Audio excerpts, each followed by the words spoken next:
Hey guys, DeMarco here, General Manager at DeMarco Sports, and this is going to be your Saturday video report. I've got a combination of NFL and college bowl selections here for you. And of course, with the NFL complimentary plays, after going 2-0 last Sunday, those NFL plays that I'm giving away here for free, they have gone 38, 16, and 1 over the past 10 weeks. 38, 16, and 1 with the plays I'm giving away. And the prime game today, I'm going to take a look at the game between Buffalo and the LA Chargers, and also give you my thoughts on the early game between the Bengals and the Steelers. And of course, there's a lot of college bowl action. There's one game I want to focus on today, and that is going to be the famous Idaho Potato Bowl. Say that three times quickly. That game between Utah State and Georgia State, because I know all of you couldn't do anything today without focusing on that one big bowl game between the Aggies and the Panthers. Listen, of course, if you happen to be celebrating the holiday, let me extend to you the best of Christmas greetings to you and your family. I hope you have a wonderful time here today and tomorrow. Be safe in your travels the next couple of days. If you're going to be watching this video report, may I warn you that you're going to have to put up with my voice. I think I'm going to be auditioning for the next late night, overnight DJ job that's going to be opening. Yes, the dulcet tones of Al DeMarco as we spin some late night grooves. Because I tested positive for COVID now 2 Sundays ago, and I'm still testing positive, which the moral of that story is that do not get leukemia, have chemo, and get COVID all at the same time because it's really tough to beat because I feel lousy. I look lousy. My wife got it at the same time, and she's, of course, negative and back to her regular routine, and I can't beat this damn thing. So, yeah, it's really tough to beat it when you're immunocompromised. But it's just amazing that since being diagnosed in March of 2020, that I've been able to avoid getting it for this long. But anyway, let's get to it. And hey, listen, this is the voice, and if you want to watch the video, you got to put up with it.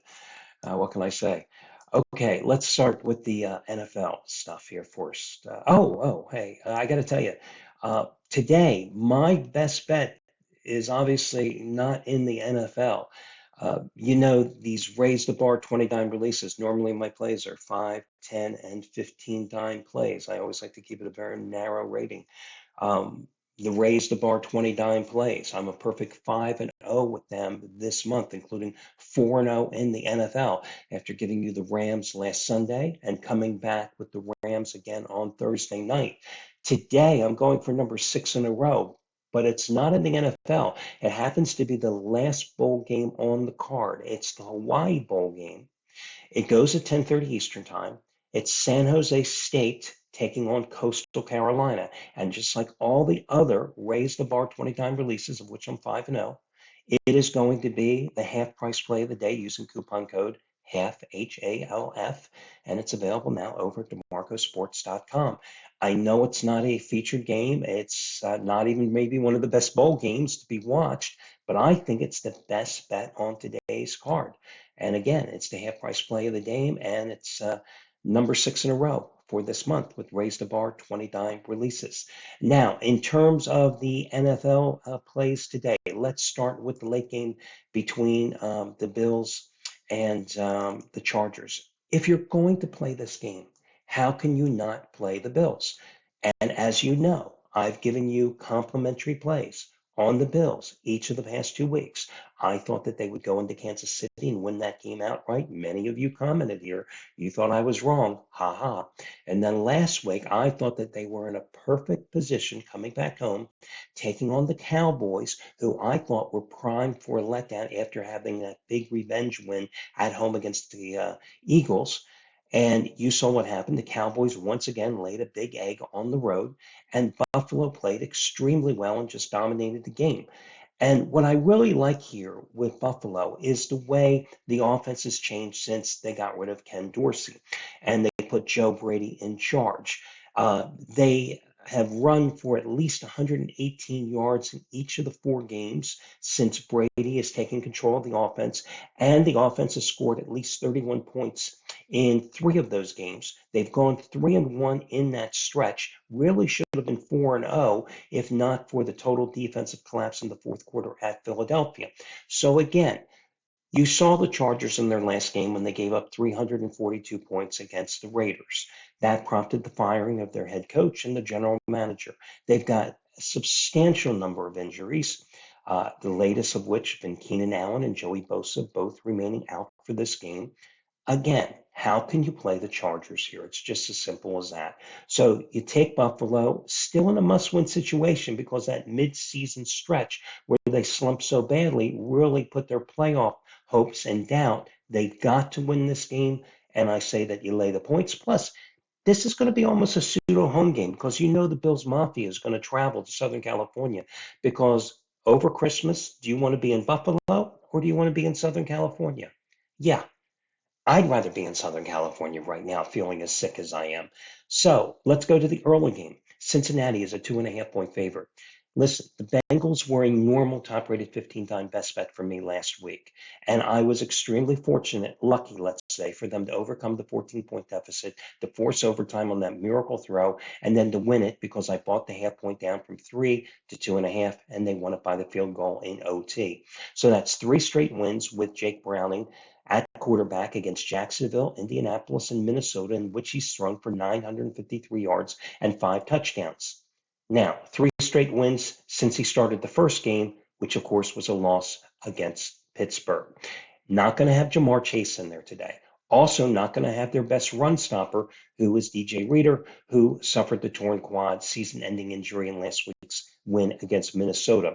What happened the first time they played the Steelers? Steelers pounded the rock right through the middle, even with Reader in the lineup, for 153 yards. Now, the Steelers are awful. We know that. Mike Tomlin, listen, he'll keep his job. I don't know why. I think his time has passed in Pittsburgh.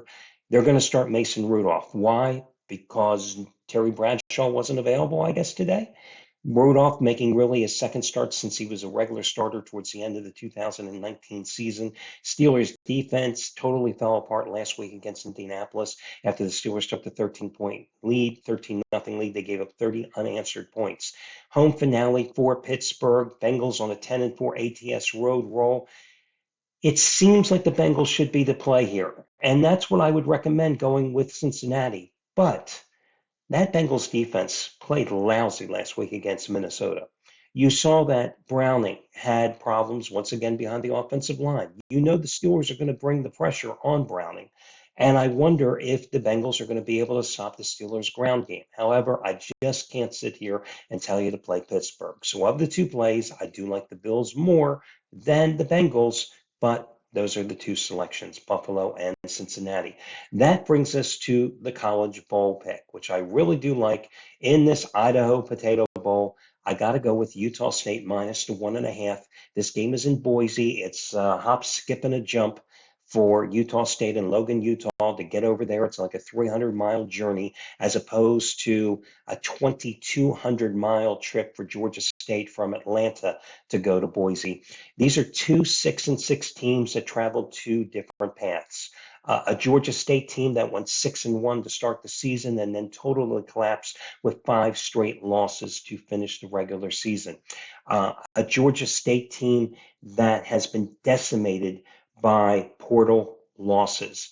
Georgia State is going to be without 3 starting offensive linemen. And that's key because this is an offensive line that only gave up 15 sacks in 12 regular season games. A Georgia State team that is going to be without its top running back who transferred to Missouri, a guy by the name of Marcus Carroll, who ran for let me just look it up here. I wrote it down. 1,350 yards, averaged nearly 5 yards a carry, and 13 touchdowns. He was the nation's number 6 rusher this season. Their other 2 backs that are going to see most of the action today had a total of 6 carries on the year. Their number 1 wide receiver, a guy by the name of Robert Lewis, who had 70 catches for 877 yards and 7 touchdowns. He went into the portal and just committed to Auburn. On their defense, their leading tackler decided to opt out of the bowl so he could prepare for the draft. This is, again, a team that gave up 31 points and 431 yards per game this season. Now, Utah State is not a defensive stalwart, okay? This is not a stout defensive Utah State team, but Utah State can move the ball offensively. Um, I think they're going to be able to do fine here today. Again, the final 4 games of the season for Georgia State, they were outgained 493 to 288. So they couldn't even move the ball with those two guys, Carroll and Brown, Lewis that I just told you about. And I think the defections today will ultimately be Georgia State's downfall. I think Utah State is just a bargain basement price, -1.5. This is not going to be a repeat of that Boca Raton Bowl we saw the other night where Syracuse got destroyed 45-0. But I think Utah State can win this one handily by a couple of touchdowns here. So, of the 3 picks, believe it or not, I think Utah State is the strongest of the 3 plays.